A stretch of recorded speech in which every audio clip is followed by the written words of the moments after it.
안녕하세요. 저는 병, 약, 몸이 한국사 수업을 맡은 이꽃매입니다. 이 강의에서는 출생에서 성장까지의 과정을 살펴보고자 합니다. 조선시대에 아이를 낳는다는 것은 정말 당연하고도 중요한 일이었습니다. 1608년 허준이 선조의 명으로 저술한 언해본 관찬에서 언해태산지묘의 한글 제목은 자식 베어 낳는 중요 모은 방문입니다. 자식을 베어 낳는 데 중요한 일을 모아놓은 처방글이라는 뜻이죠. 그리고 구사, 자식 구하여 낳을 방법으로 시작하여 아이를 가지려는 남녀가 각각 먹으면 좋은 약에 대하여 기술합니다. 일단은 아이를 갖는 것이 제일 중요하고 이때는 특별히 태아의 성별을 가리지는 않은 것 같습니다. 그렇다면 여자아이와 남자아이 중에 과연 어느 편을 더 선호했을까요? 단적으로 말하자면 여자아이보다는 남자아이가 태어나기를 바랬습니다. 의서를 비롯한 다양한 서적에서 태아의 성별을 구분하는 법이 나오고 태아의 성별을 여아에서 남아로 바꾸는 방법인 전요인환법이 나옵니다. 그렇지만 그 반대인 전남인연법은 조선 중후기에는 나오지 않았는데요. 이는 남아를 선호했다는 점을 가리키지요. 먼저 어떻게 태아의 성별을 구별했을까요? 언해태산지묘에서는 임신 첫 달에서 10달까지 태아의 변화를 설명하면서 3개월 때 남자와 여자의 모습이 이루어진다고 했습니다. 그리고 임신한 배의 모양, 임신부를 불렀을 때 머리를 돌리는 방향, 맥, 그리고 유방의 멍울 위치 등으로 태아의 성별을 구별했습니다. 그리고 성별이 정해지지 않았을 때에는 임산부 잠자리 밑에 도끼를 놓으라며 전요인환법을 설명하기도 하죠. 1809년 빙어각 이씨가 쓴 규합총서 속에는 의학에 관해 답은 청난결이 있습니다. 이 청난결을 살펴보면 태교에 관한 내용에서 시작합니다. 그리고 임신 4, 5개월 후에 임신부가 뒤돌아보는 방향에 따라 태아의 성별을 구별하는 방법을 기술합니다. 그리고 아이 낳기 전에 적용 가능한 다양한 전요인환법을 소개합니다. 여기서 주목할 부분은 전요인환법에 대한 빙어각 이씨 자신의 다음과 같은 기술입니다. 대개 아기 될 때 좌우가 각각 나뉜다 하니 여태가 바뀌어 남태될 리 있으리오만 의서에 친절하게 기록하였고 시속에 또한 경험한 이 있으며 쓰긴 쓰되 만일 담이 크지 못한 즉 한밤중에 섬뜩하고 놀래어 오히려 태가 흔들리기 쉽고 라고 했어요. 이는 나는 전요인환법을 믿지 않지만 의사에도 나오고 효과를 보았다는 사람들도 있으니 일단 쓰기는 쓴다. 그렇지만 전요인환법을 하다가 오히려 태아를 잃지 않도록 조심하라는 현명한 조언이 드러나는 부분이지요. 1800년에 사주당 이씨가 쓴 태교신기에는 태아의 성별 구분이나 전요인환법에 대해서는 전혀 나오지 않습니다. 다만 좋은 자식을 낳기 위하여 임산부와 가족이 조심하고 함께 지켜야 할 내용들만 있습니다. 이상으로 볼 때 조선사회에서 남아를 선호했던 것은 사실이지만 무엇보다 건강하고 무사히 아이를 낳는 것이 가장 중요했던 것 같습니다.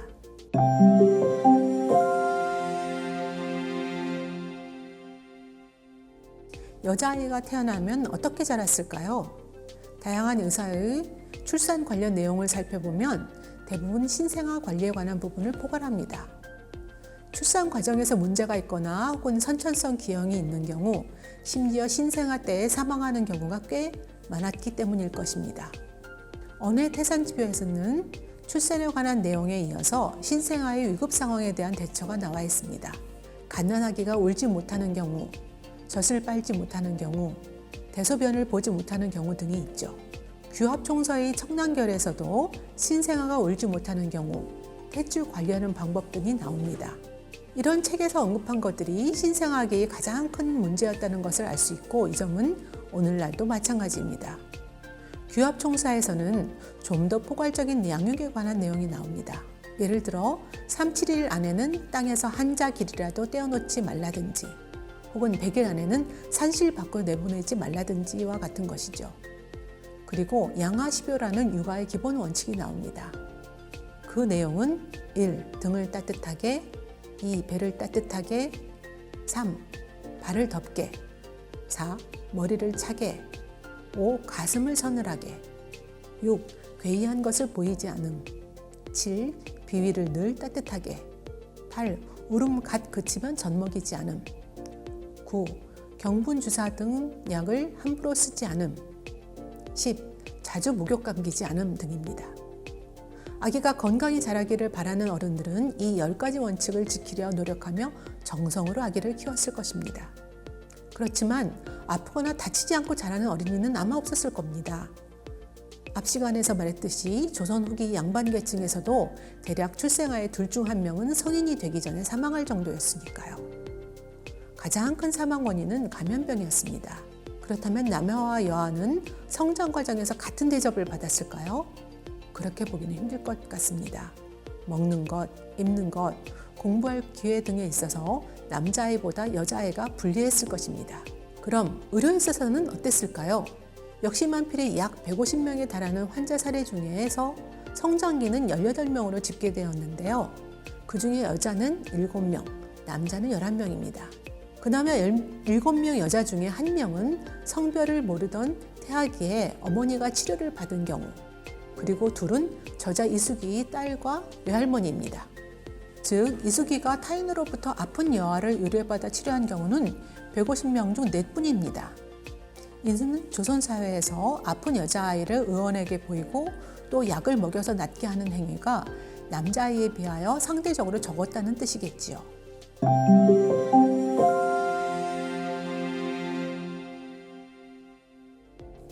조선시대의 성장기의 주요 사망 원인은 역병이라고 불렀던 급성 감염병이었습니다. 홍역, 이질, 그리고 말라리아인 학질 등의 급성 감염병은 빠르면 수일 내에 손 쓸 틈도 없이 사망에 이르기도 했죠. 즉, 그 당시 뚜렷한 예방법이나 치료법이 없었습니다. 그중 가장 두드러진 것은 영어로는 스몰폭스, 일본어로는 천연두라고 하는 두창입니다. 두창은 호흡기와 피부로 전파되어 고열과 통증 그리고 피부 발진을 일으키는 급성 감염병입니다. 전근대 내내 그리고 일제강점기까지도 계속 유행했고 특히 사망률도 높았습니다. 워낙 감염률이 높고 또 자주 유행하는 탓에 왕조와 공주 중에서도 두창으로 사망한 경우가 많았죠. 조선시대의 소생활을 보면 두창을 앓은 흉터인 마마자국, 즉 공보자국이 있는 인물이 많습니다. 이렇게 두창으로 인한 피해가 심하다 보니 허준이 지은 언해 두창지표를 비롯하여 두창 전문 의서 역시 많이 나왔습니다. 두창에 대한 최선의 대처는 그저 걸리지 않게 환자를 피하는 것 정도로 알려져 있었습니다. 하지만 호흡기 감염이나 효과적 소독에 대한 개념이 없었으므로 효과적인 방역이 이루어지지 않아 유행을 막는 것엔 한계가 있었죠. 이에 두창 환자의 고름을 이용하여 건강한 사람이 두창에 걸리게 한 후 잘 관리하여 영구 면역을 취득하게 하는 인두법이 시행되기도 했습니다. 하지만 자칫하다가는 사망할 정도로 위험했기 때문에 그리 자주 이용되지는 않았습니다. 그래서 두창 환자가 발생하는 경우 형편과 여건이 된다면 의원을 부르고 약을 먹게 하는 치료 외에도 무당을 불러 구술하는 등 다양한 방법으로 낫게 하려 노력했습니다. 또한 결핵, 나병 등 오래 낫지 않으면서 사람을 힘들게 하는 만성 감염병 역시 정말 두려운 존재였습니다. 가장 흔한 것 중 하나는 바로 기생충 감염이었습니다. 인분을 주요 거름으로 사용하고 음식과 물의 소독 개념이 약했으며 효과적인 구충 수단도 없었죠. 그래서 정도의 차이가 있을 뿐 기생충 감염은 정말 흔했습니다. 역시 만필에는 남녀노소를 불문하고 기생충 감염이 심해서 심지어 회충을 토하기까지 한 경우가 여럿 나옵니다. 19세기에 들어서서는 이전에 겪어보지 못한 급성 감염병인 콜레라가 들어와 조선을 휩쓸었습니다. 다른 근만성 감염병은 오랜 기간 유행이 반복되면서 성인 중에는 어릴 때 감염되었다가 나은 후에는 면역력이 있는 경우가 많아 주로 어린이에게 감염을 일으켰습니다. 그렇지만 호열자라고 했던 콜레라는 조선인 전체가 처음 노출되어 애초에 면역력이 없었습니다. 그래서 남녀노소를 불문하고 감염되었고 사망률 또한 아주 높았습니다. 즉 호열자는 단기간 조선사회에 아주 부정적인 영향을 미친 감염병이었습니다.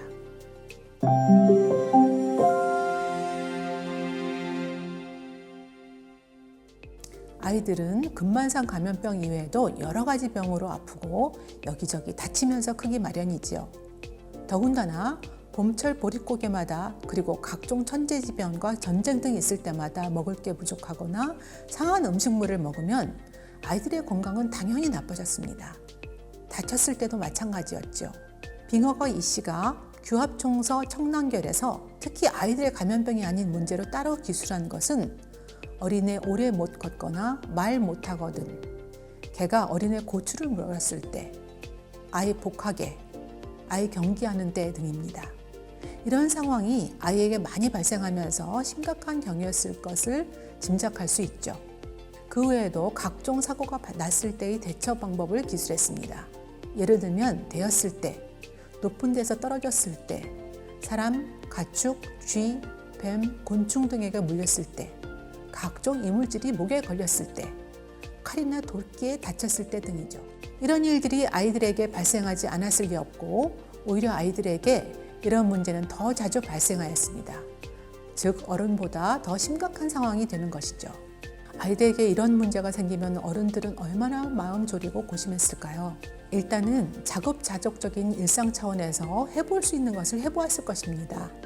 그 다음은 무당, 판수, 점장이 등을 불러 앞으로 어떻게 할지 예측도 하고 동시에 낫기를 기원하고 가능하면 의원을 부르고 약도 써봤겠지요.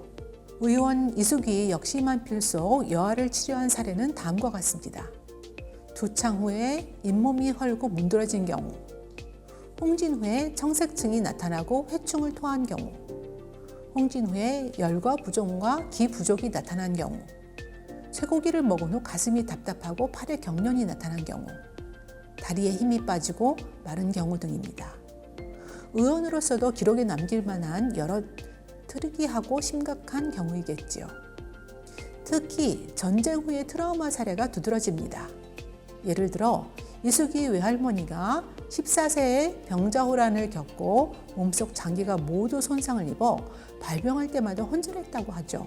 병자호란이라는 국난을 겪은 소녀에게 이렇듯 심각한 트라우마가 남은 점은 마음 아프지만 저는 전쟁 트라우마를 인정했던 조선사회의 성숙하고 전인적인 시각을 높이 평가하고 싶습니다.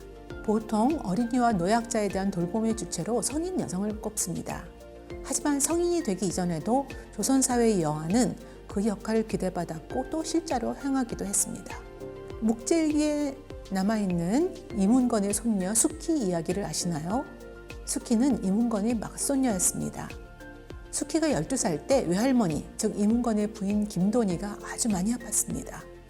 수키는 할머니를 지성으로 병고안했고 할머니의 변을 맛보기까지 하며 계속해서 차도를 살피며 애썼습니다. 다행히 할머니를 회복했고 손녀에게 정말 감사하지요.